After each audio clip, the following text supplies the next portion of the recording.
All right, yeah, good morning. I appreciate that. It's going to be an awesome week. This is always an unbelievable week on military appreciation. I mean, I obviously don't get to see everybody, but I can't imagine anybody does it better than Clemson, especially with our history and tradition and Memorial Stadium. So it's going to be awesome.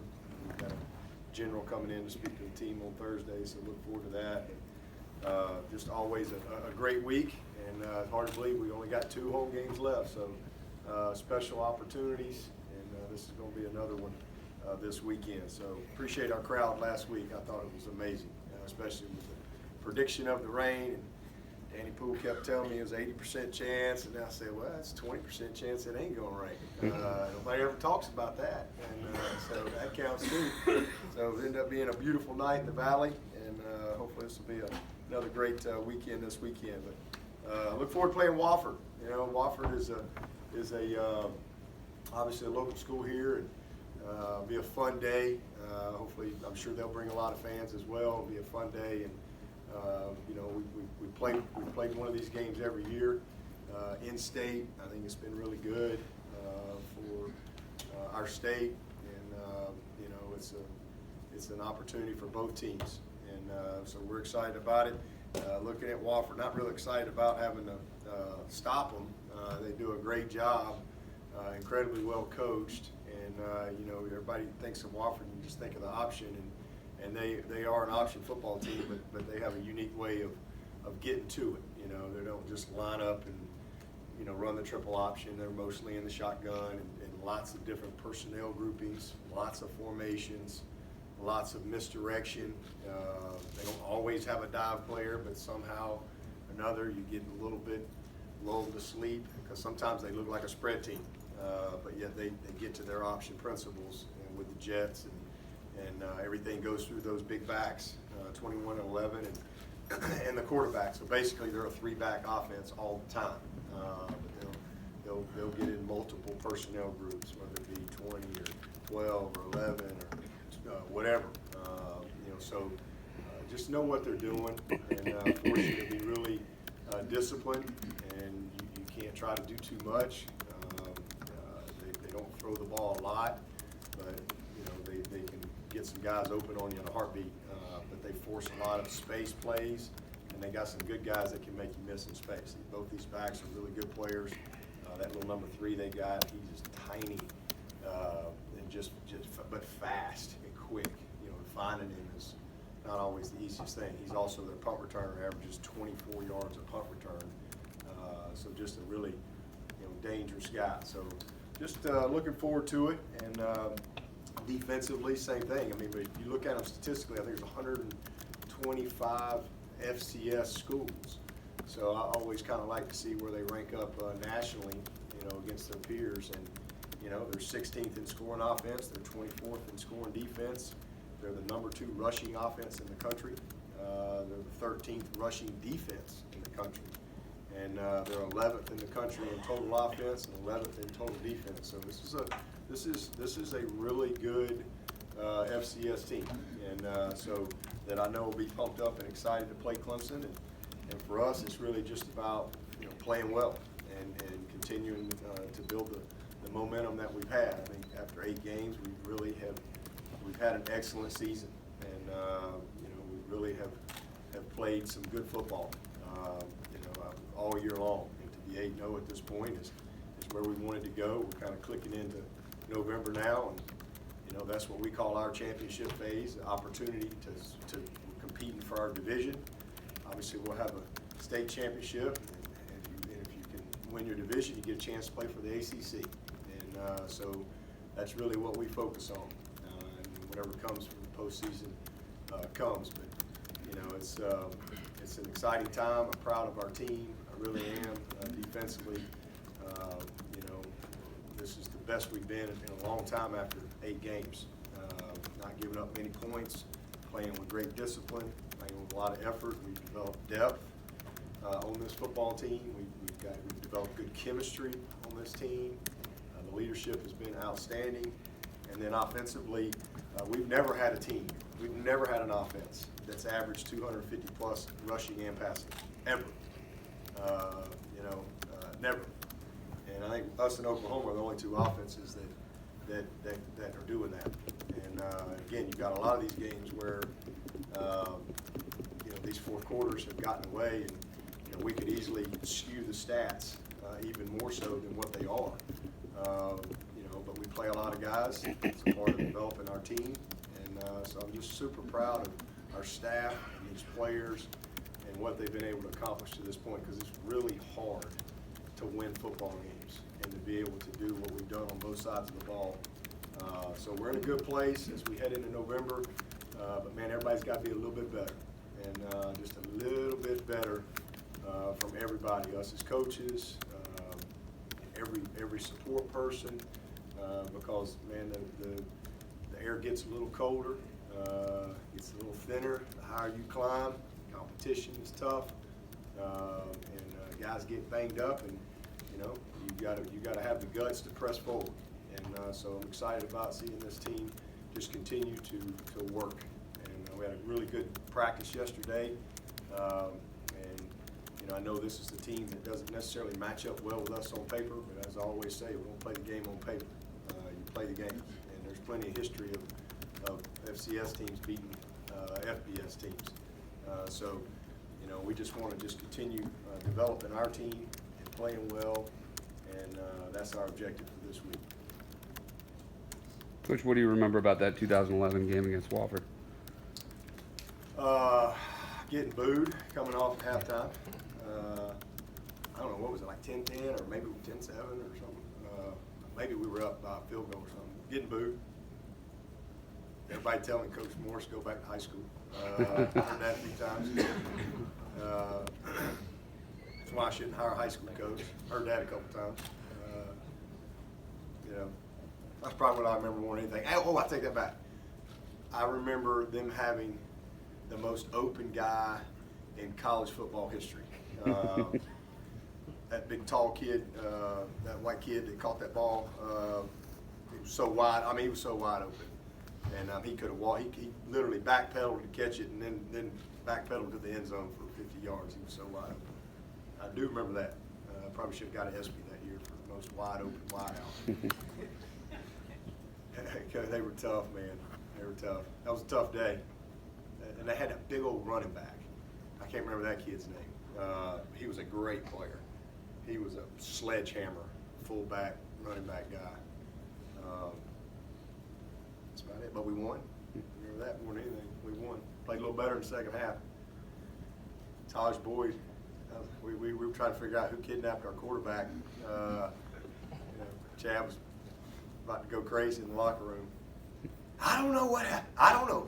The quarterback just, I don't know. Yeah, he was just going crazy in there.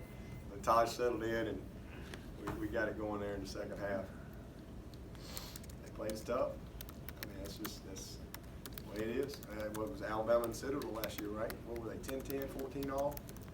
I mean, these games ain't easy. Everybody thinks you just roll out there and win. You got to play well.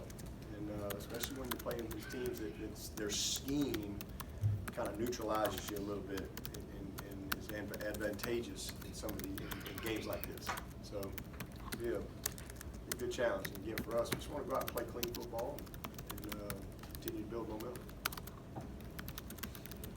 Heard a couple times after the game and since Saturday's game that a couple guys thought last week of practice was one of the best that you guys have had so far this season. I'm wondering if you agree with that and kind of what goes into it. Yeah, it's good. It's good. I mean, I think we've had great practice all year. Really, I thought probably the only week, North Carolina is the only really week that I have any recollection. I thought Wednesday we had a bad practice on defense, and Thursday we had our worst day on offense for a Thursday practice. Nothing alarming, but that just stuck out to me, and then we didn't play very well in that game. But outside of that, we really have practiced well all week. I mean, all year. These guys have been awesome. Really have. But last week it was a very good practice. I thought we had, especially defensively on Friday, it was really good. It was really good focus on that end. And guys were excited to play. And we're just getting better. We're getting better. We know more knowledgeable. We're a young team.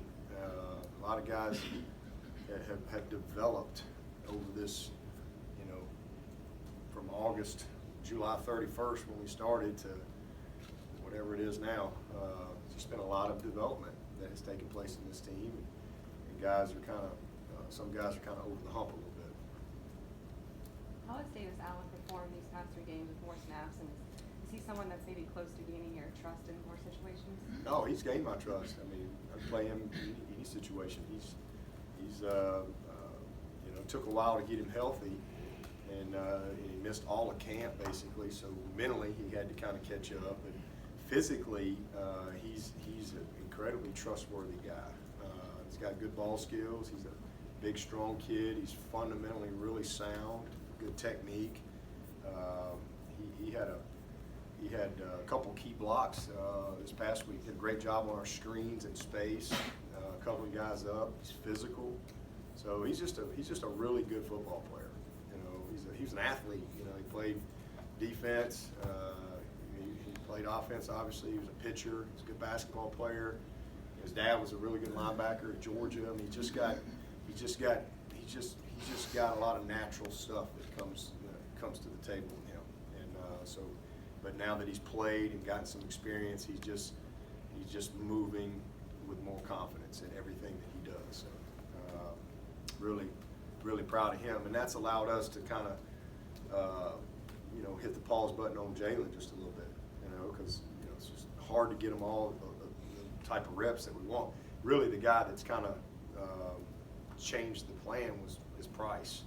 You know, Luke Price has really become a good player for us.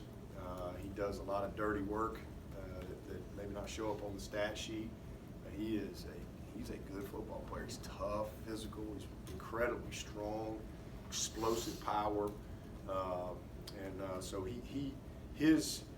we just didn't know, you know, because you know we just moved him in the spring. He was a linebacker, and just didn't really know how he would project and how quickly he would make a transition.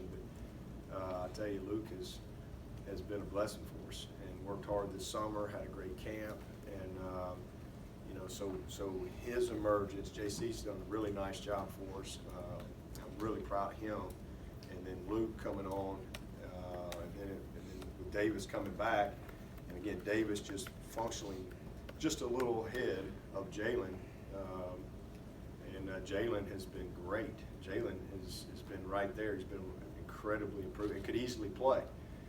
We've played him in 3 games, but where we are right now, we're just kind of holding him a little bit, because if now Braden wasn't coming back, then it would be a no-brainer. We'd have to play him. But if we can, that gap's kind of closing between, you know, when Braden gets out of jail to now, you know, that's shrinking. So if we can get by, it'd be really beneficial to our team, but also beneficial to Jalen going forward. So that's kind of where we are, and so we'll see.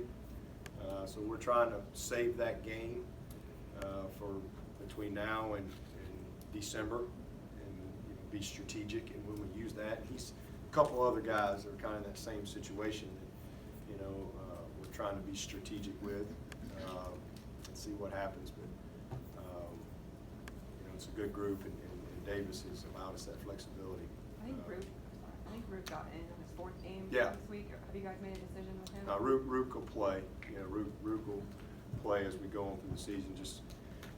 Just a big body, and I know again, you know, sometimes you don't get to play some of them as much as you want, but he's just a guy that we feel like we need just to kind of have in there for some depth and just continue bringing him along. You know, he didn't even start playing football in like the 10th grade, or might have been the 11th grade.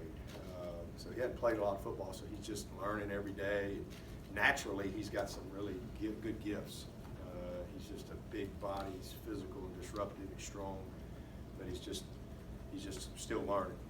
So you know, he'll continue to be ready to play as we go. Not just this weekend for Wofford being its option offense, but the performance from Jordan and Niles so far this year, and what they brought to the table, and what they've got to do on Saturday, obviously, to help out. Yeah, well, first of all, they both have been good leaders. You know, they've been great for the room. They've been really good for the young guys, and you know, I wish they could have gone through spring, especially Jordan, because he's a little younger. Niles has been awesome. And Niles is coming off back-to-back really good games, very productive, grading very well, just doing a lot of the little things right. He's a really good player, and so he's probably a little under the radar right now, if you will. But Niles Pinckney is doing a great job. I mean, Jordan has had his moments, not quite as consistent as Niles. But Jordan's a third-year guy, and Niles is a fourth-year guy. So there's still a little bit of a gap there. But Jordan's done some really good things, but just need him to be a little more consistent. But he's a hard worker. His attitude is off the charts. He's been a good leader, but there's more there from him. He's still an improving, learning player, so I'm proud of it. But both those guys have done a really good job. Tyler Davis has played so well this season. How well do you think he'll handle seeing kind of a different kind of offense this week? Oh, he'll be fine, because this is, he's disciplined. He's a guy, you give him a job, he's going to do his job. And this is a do your job game. This is not one of those stat games where you kind of, get low to do my job, and then I'm going to try to get in on somebody else's job. That'll cost you in a game like this. So, Tyler, that's why he's been a starter for us. Incredibly disciplined, and obviously talented, but very knowledgeable, very disciplined, and he'll be just fine. But we do have a lot of young guys kind of playing in their first true option type scheme here. So it'll be interesting to see how those guys respond. Said great defense starts at the line of scrimmage. How extraordinary is it that as you've grown those guys up front, that great defense has been built on the back end? Yeah, well, I've also been really good up front and bad on the back, and we've had some great players up front around here, but we didn't line up right. We didn't cover guys. We turned them loose, so it don't really matter. You got guys running wide open because you weren't disciplined on the back end. And so to me, it goes hand in hand. I think a good front can get neutralized in a heartbeat if you're not good on the back end. Because they can scheme you up, they can play action you, and if you're not disciplined, and I've seen that. And so we had that one year where, oh my gosh, it might have been 15. We were kind of dysfunctionally good. We were one of the best defenses in the country, and we were like 110th in big plays given up. We were pretty good up front, but we just, we give up a 50-yard play in a heartbeat because we weren't as disciplined and as detailed as we needed to be.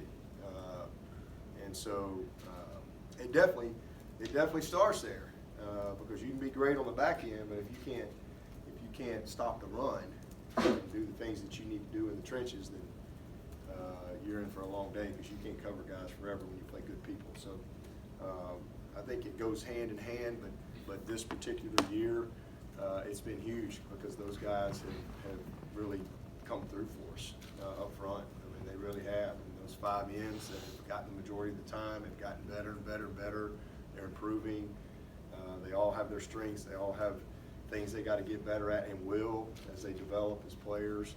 And then Niles has really come through. Obviously, Tyler Davis and Jordan developed a little bit of depth in there. So those guys have kind of been out of the spotlight. Last year, the light was really bright right there, and it's not been as bright, but they've just been doing their job. And it's been really good. It's been strength in numbers.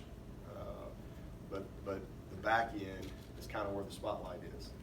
They have made it all go. It starts with our backers. Cannot say enough about those guys. I mean, it's just been awesome. Isaiah and Skowski, they could probably get player of the game every week. Chad Smith, he's gotten better and better, had his best game. He was our player of the game this week. Mike Jones, Jake, Balin probably had their best game. Kane gotten better and better and better. Balin is really probably kind of a co-starter. I mean, he's at that level. So just really those guys, and then we got grown men in that secondary. I mean, guys that have played a lot of ball and they're really committed. Muse and Kayvon and Nolan and Denzel and and AJ, DK's has been huge for us. But the guys prepare. They take a lot of pride. But it really starts with those backers setting the tone, and kind of down the middle with Muse and Kayvon. They've just taken a lot of ownership of what we do, and have become the lead. Last year it was kind of led up there, and this year it's led on the back, but it still all goes together. And just super proud of them. Super proud. You mentioned DK. Have you seen him take on that role this year, and how's he grown into it, and what have you seen him evolve into? Yeah, it's amazing. I mean, he's really like a true freshman. I mean, that's how you have to look at him. He didn't play any corner last year. He was all receiver, and he could be a great wideout. He made some big plays for us last year, but it was just a situation where we kind of had a gap, and we had a bunch of guys hurt. I don't know the story. We just threw him over there, and it was like you just threw a fish in water. He was gone. So the rest is history. But it's really amazing how quickly he's transitioned. But he's still not as detailed as he needs to be. He's not as disciplined as he needs to be.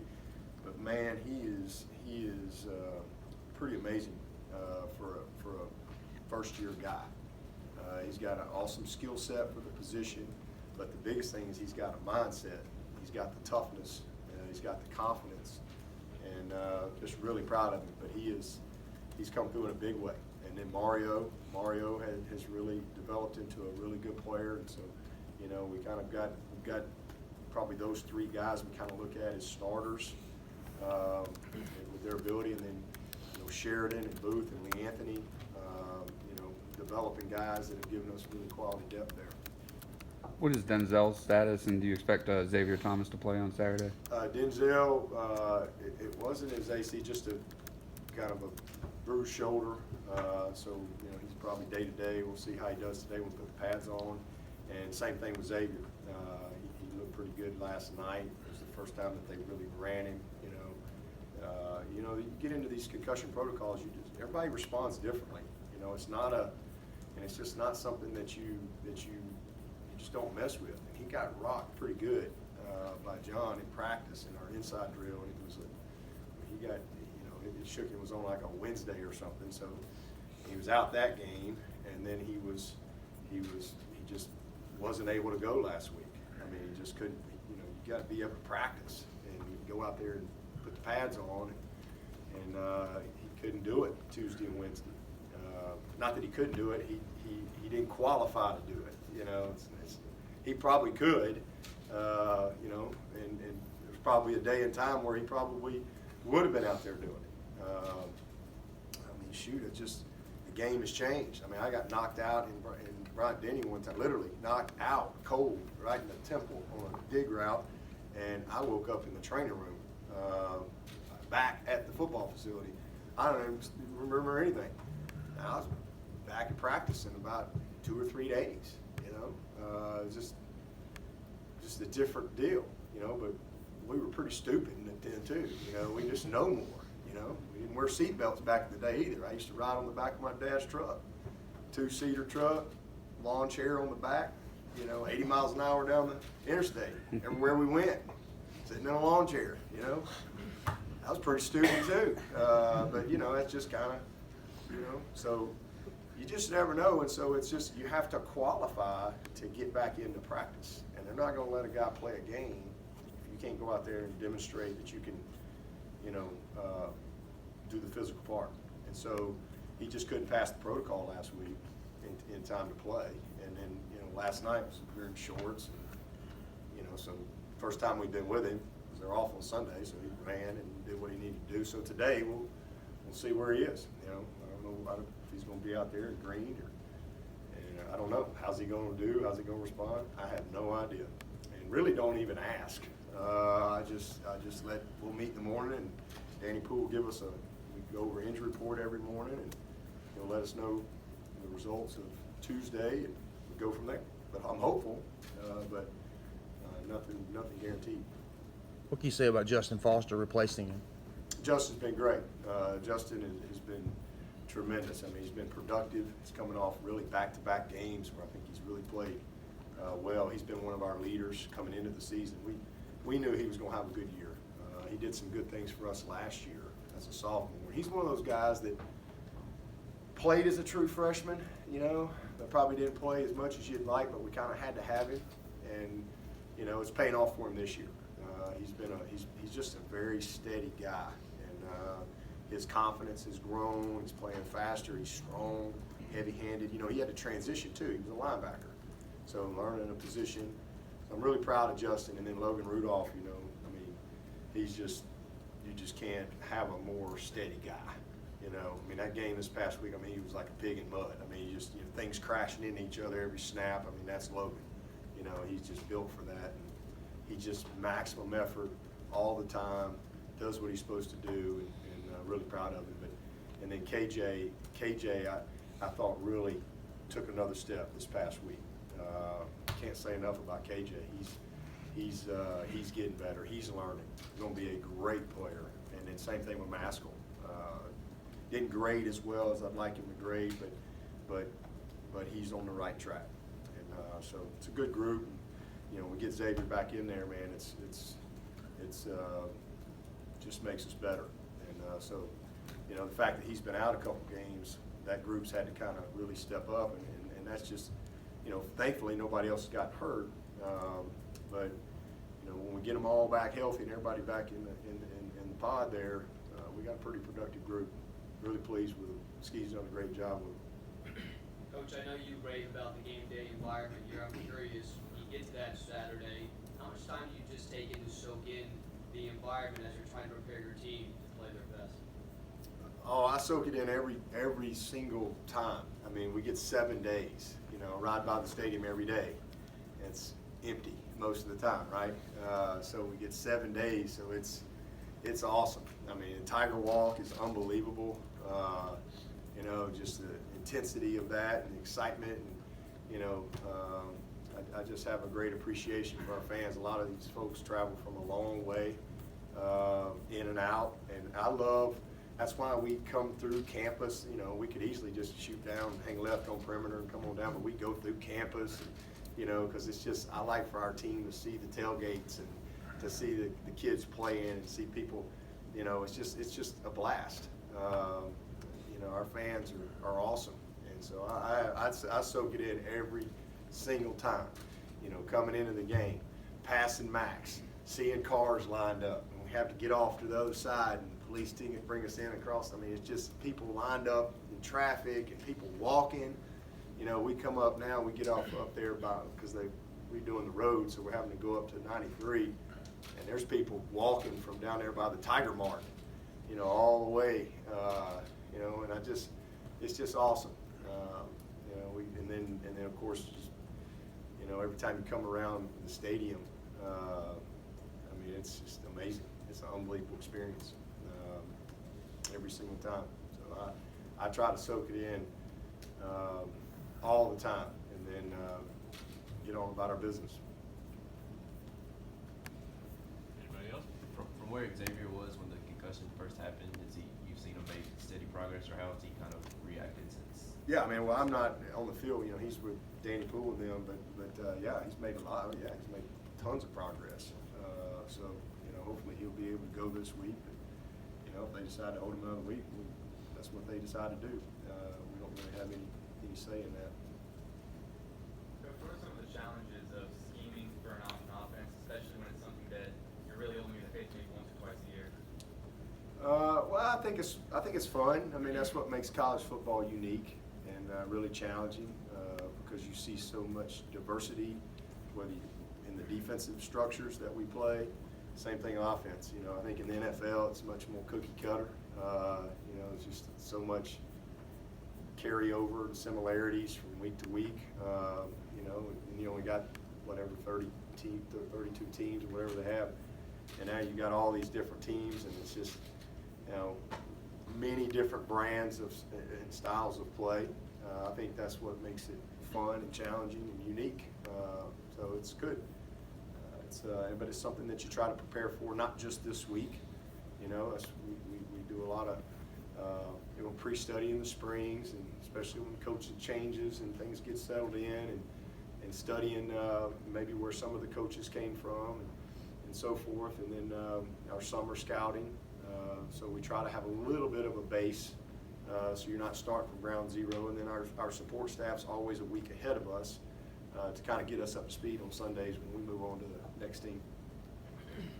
How do I'm sure you? you saw the highlight over the weekend of Deshaun Watson kind of at the play of the weekend getting kicked in the face Yeah. and still delivering the game-winning touchdown. Does anything he do still surprise you at all? No, he's amazing.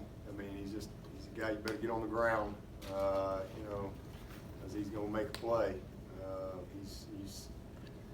He's amazing, and I've enjoyed, you know, text with him beforehand. I was messing with him, telling him watch out for Clee, and you know, but it was really cool, just watching all those guys play.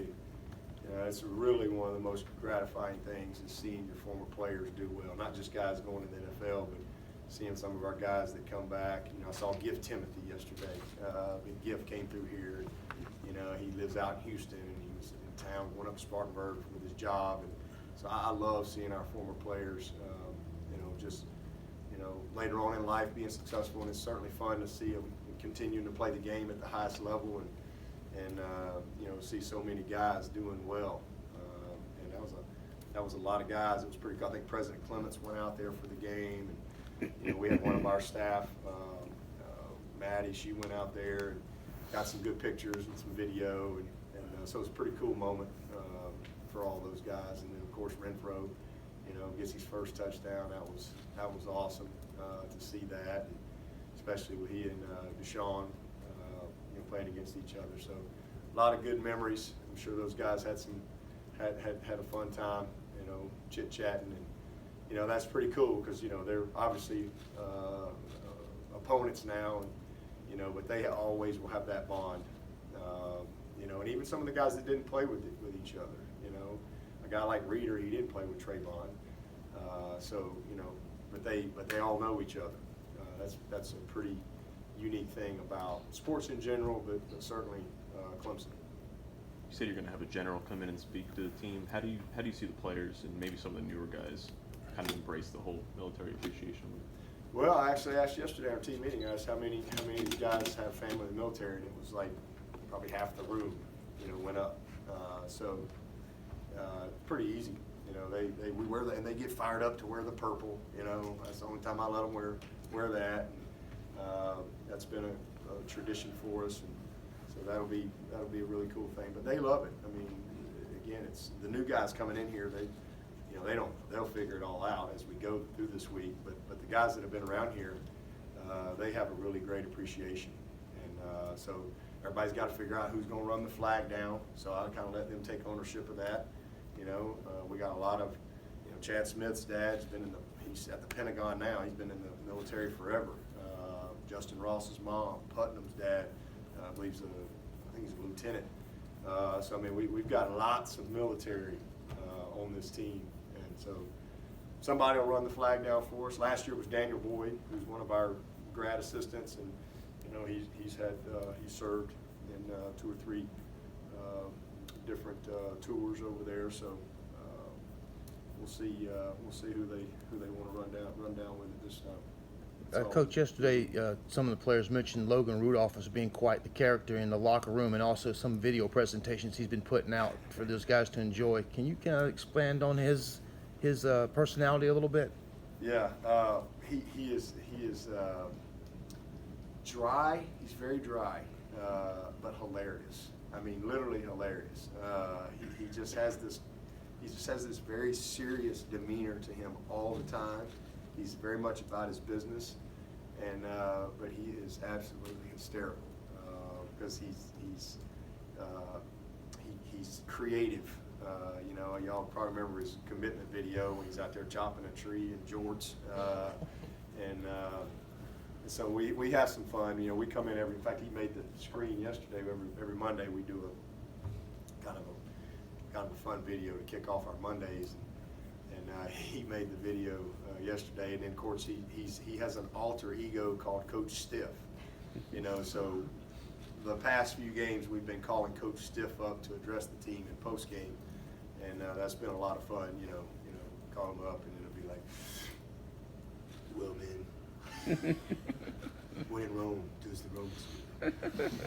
You know, something crazy like that. That's, you know, that's kind of, and he did some crazy recruiting video making fun of the recruiting process as Coach Stiff, you know, with his little glasses and, you know, talking about, you know, yeah, buddy, it's been 24 hours since I last talked to you. Just wanted to make sure you slept well. And, you know, and you didn't forget about me, or something, you know, whatever. And it was so funny, you know, and that's just random stuff like that.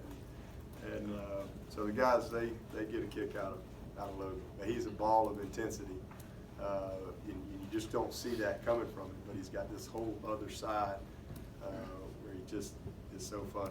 So we've had a little fun with him, with Coach Stiff, the past few weeks. What did he say to the team after the Boston College game? Was that the Rome bit, or was that something else? I think that was the win in Rome, do as the Romans do, and I can't remember who we played before that. Louisville, the Louisville game. Yeah, I can't remember what his spiel was for that one. It was something about still not quite ready to offer you a scholarship or something. I can't remember. He went on about his spiel, but he just random, total randomness, but the guys just die laughing every time. So it's good. All right, thank you, Coach. It's good.